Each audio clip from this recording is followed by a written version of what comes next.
guys, I sure come at you today with another Raid Shadow Legends champion guide. Welcome to the channel, boys and girls. Today's going to be a good one because we're going to talk about a champion who's received multiple buffs throughout the years. It is TEELA GOREMANE. 010 Twitch 010 says, how did you not mention Tila again? LOL post buff, she is amazing. And I tend to agree, so today we're going to show you why. I'm also going to show you my favorite build for TEELA GOREMANE. But first, actually, you know what? Before we look at her kit, let's look at something stuck in my eye. Let's look at where it all began, guys. We have the original TEELA GOREMANE was trash-ola, man. Thanks to AyumiLove.com, they actually have all the patch notes on all the champions, so you can kind of take a look back in time and see the evolution of a TEELA GOREMANE. So TEELA GOREMANE, an Orc champion, legendary. Take a look at the new version, the newest version, the most recent, in reality version in just a moment here, but she used to have a base speed of 92. Ooh, how pathetic for a legendary champion. They bumped it up +6 to 98. This is back in, this is back, I think, 2 years ago. Let me see if there's a date on this. So yeah, 2021 here. So October of 2021, we have a Hex Drinker. It used to be her A2, actually her A1, excuse me. It used to attack one enemy and steals a random buff from the target, but now it has a 50% chance of stealing another random buff if the target is under 2 or more buffs. Well, obviously. So that's pretty cool. And then the cooldown of the A2 was changed from a 4 to a 3-turn cooldown. And it was actually, it used to have, if the attack is critical, has a continuous heal on all allies. Now it's just straight up a continuous heal on all allies. It used to be an attack one enemy single target ability, but they went on to buff that as well. They also increased her ally resist in all battles from 35. Her aura used to be a 35 resist to a 50, much better. And then let's rewind, or fast forward, excuse me, all the way to, we have January of 2023 here. And you can see in the same patch that they buffed Vergumcar and Killian the Lucky, who I do have guides coming on fairly soon. We'll see she got a massive rework, overhaul, buff, whatever you want to call it here. Her A2 was changed. It used to be attack one enemy, HP burn for 2 turns. Now it's all enemies on the same 3-turn cooldown. 100% chance win book to placing HP burn for 2 turns. And then her skill 3 here was also changed. The old version was attacks all enemies, has a 100% chance when both to placing a leech and a heal reduction. The new version has a 100% chance of increasing the duration of all HP burn debuffs, and then has a leech and a hex for 2 turns. Hex is now super powerful. I remember way back in the day, Hex really sucked, but they buffed it. They have all kinds of Hex synergy in the game now, and Hex, especially for Hydra too, Hex has become a great buff to have. We're going to show that in today's video. On the A1, we already talked about it. Now we're stealing the chance at having 2 stolen buffs on the A1, HP-based champion, Orc, Magic Affinity. On the A2, Pyre Strike, attacks all enemies 3-turn cooldown. You don't even have to book it up for the cooldowns, but you do have to book it up to get the HP burn to 100%. The continuous heal, as we spoke about, is for 2 turns on a 3-turn cooldown. Big version. Thank you very much. She's a great healer now, too, and damage dealer. Talk about a hybrid. And on the A3, Life Worm has the increased duration of HP burns is amazing with the leech and the hex. This is on a 4-turn cooldown, 100% land rate win booked up. Man, really strong kit now. We talked about her resist in all battles. Let me show you my favorite build on this champion. We're going to take her for a run in Hydra Clan Boss in today's video. Let me actually pull her up really quickly on Hell Hades as well. He has her a 3.5 overall rating. I mean, he gives her 5 stars in Spider, 5 stars in Hydra, 4.5 in Doom Tower, and 5 stars in Frost Spider. I would agree with all those 5-star ratings, and I guess it's just tough to come up with an overall champion rating, right? When you have 5-star in multiple different locations, to me, that's a pretty dang good champion, and I think she is a really good champion. She's an average attack rating on her A2 in terms of the multipliers, and then a weak attack rating on her A3 in the multipliers as well, average on the A1. Despite that, guys, we still have her with a 100% crit rate or close to, because she can deal, 2 AoEs in her kit. The damage just kind of adds up, right? So it's not a must-have on this champion, but it's a nice-to-have. Okay, so where is she? Let's find her first here, guys.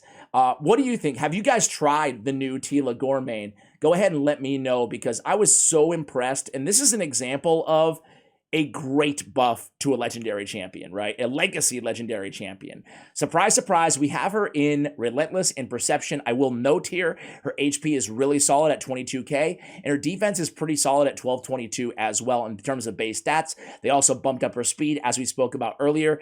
In terms of masteries on this champion, guys, I went down and I picked up War Master on the offense tree. We also picked up Life Drinker along the way. Heals his champion by 5% of the damage inflicted when attacking with 50% HP or less. Not too bad there.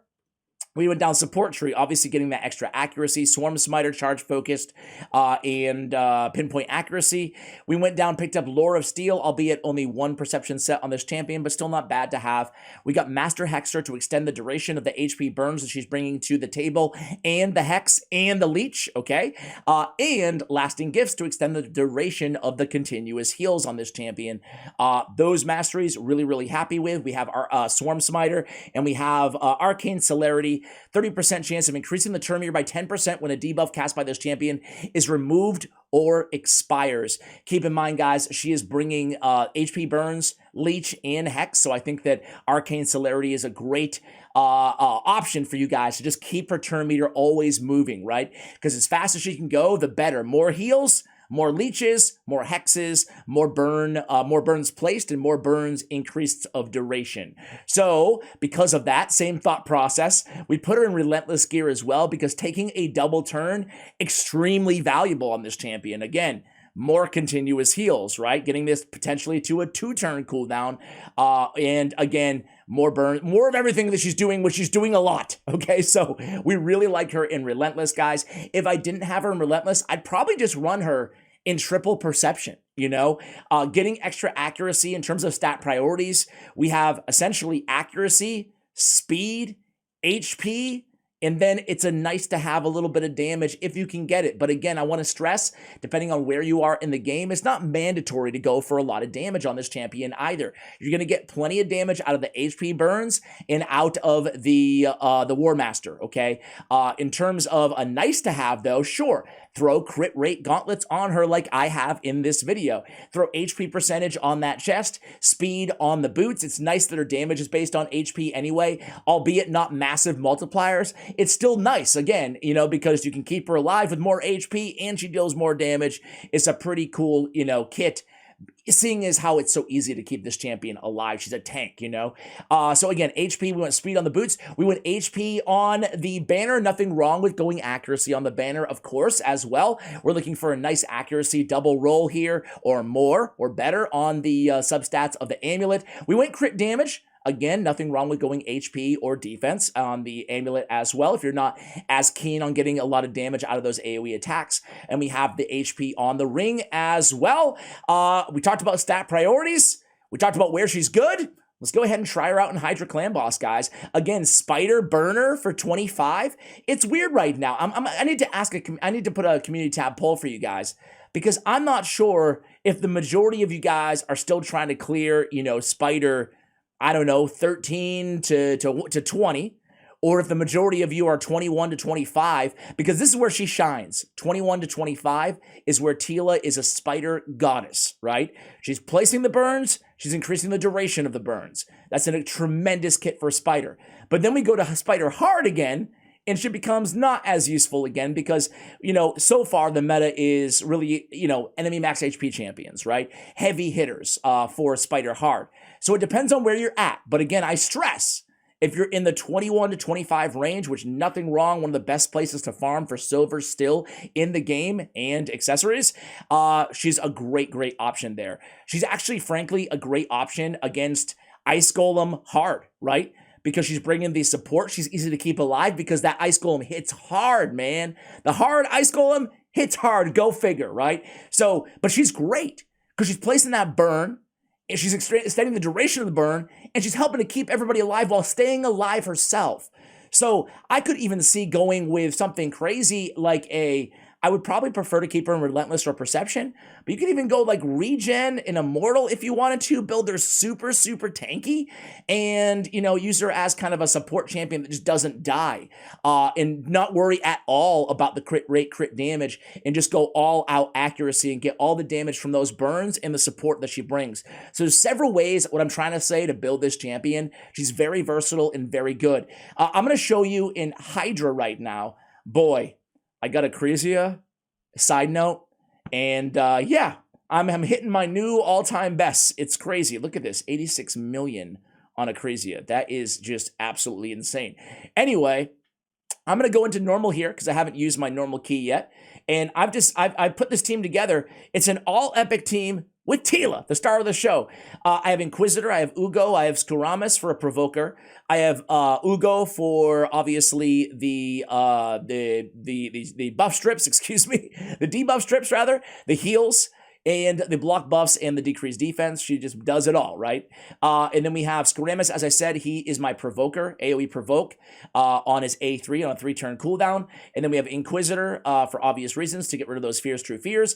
And then we have a Kentum, who's a really cool champion. He has, if the enemies are under Hex, he increases the duration of Hex on his AoE. So we can place the Hex with Tila and increase them with a Kentum. Really cool here. He has a poison synergy, but we don't have any poison damage dealers on this team. He's still going to deal an insane amount of damage, even without the poison, which is absolutely just crazy. One idea I had, though, is putting Inquisitor Shamil in a toxic set. So he's placing poisons so we can get more damage out of a Kentum. But we'll save that video for another day. And then, of course, Tila's going to do her thing. Going to heal everybody, and she's going to come in there with the HP burns and the extensions. Really cool team. Let's see how we do here, guys. So, what we want to do is, most importantly, we just kind of want to start out to make sure that our Provoker lands his Provoke. I don't know what he leads off with here, but I want to make sure that it is indeed the Provoke on the A3. Here it is. All right, keep all those debuffs on. We can put it back on auto. So again, guys, this team is super solid. We do have actually a toxic set on Inquisitor Shamil, so there's going to be great synergy from those poison activations off of a Kentum. I wonder who's going to deal more damage, a Kentum or Inquisitor or Tila. It's going to be a fun little battle here. And she's also liable to lead the team in heals. Tagore is a massive healer. So is the way that I have Ugo built. So I want to talk a little bit about this squad, about like substitutions here. Man, dude, they're off to a roaring start here, right? I mean, look at all those hexes. And the duration's already 6 turns, 7 turns on these hexes. It's pretty crazy. So really fun combo there, right? Already 2 million damage in 6 turns as well. If you don't have Tagore, no worries. He's just simply a healer reviver on the team. But he's a really good one, you know, so an AoE reviver in that spot. Also brings increased speed to the table. If you don't have an Ugo, I'm looking for somebody who brings block buffs to the team table. And then Skuramis, I'm looking for a Provoker, so you can run like Skull Lord, Vargal, you can run, well, you guys know Provokers. There's a lot of them out there. War Chief has a lot of Provoke ability. Dare I say Angar, you know, who I'm not a big fan of. Rockbreaker is another epic 3-turn Provoker. We're looking for somebody to provoke, obviously, to keep the damage going and keep things from getting out of control with the cleanses on the enemy team from the good old head of Decay. So we have, what else here? Kentum's just like a damage dealer on this squad. It's cool that Hex synergy as well, but keep in mind, Teal's going to bring the Hex as well, so it's not like he's mandatory on this team. He's more of a DPS, and then we need like a cleanser, like maybe a Doom Priest or Tawana Rock if you have her, or somebody with a solid 3-turn cleanse in Inquisitor Shamil's spot. So that's kind of all the roles on this team. Let's see how they do, guys. I'll come back and check in a little bit here, but so far, so good, I'm going to say. We have a lot of debuffs on our team, but we have 3 really solid healers and a reviver on the squad. So I think we're going to be absolutely fine. I'll be right back, but there she goes. She's doing her thing, right? Be right back. All right, guys, so just checking in right now. We do have a dead comrade, Mr. Akemtim, but he'll be picked up by Tagore in just a moment. And so far, so good. 108 turns, 25, almost 26 million damage so far. Happy with the squad, guys. Really happy with Tila. Obviously, a lot of continuous heals coming down, as well as a lot of damage. And we're seeing right now, you don't really see it, but those hexes have been extended up to 7 and 8 turns with the tandem of a Kentum and TEELA Goremane. So guys, let me come back at you at this one, at the end of this one, excuse me, and I'll be right back. All right, guys, so Tila got eaten. Tila got ate. Eaten? Ate. Tila's gone. So that's the bad news. The good news is we've easily, obviously, one-keyed this. So let's go ahead and end the battle and see the final score here.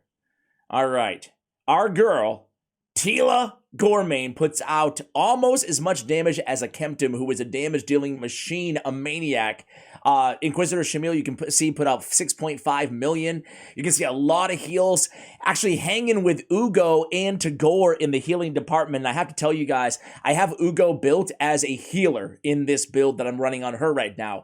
So really impressed, not just with the damage, but the support too on this champion. She's definitely a class act, as we talked about, in more areas than just Hydra, Frost Spider, dungeons, anywhere that burns, regular spider, everything and anything that burns in Raid Shadow Legends. TEELA Goremane has you covered now, guys. Really, really solid champion. Thank you for the request on this champion guide. Hopefully you enjoyed it, and thanks for watching till the end. Subscribe if you're interested in more champion guides. Thank you, and as always, take care, guys.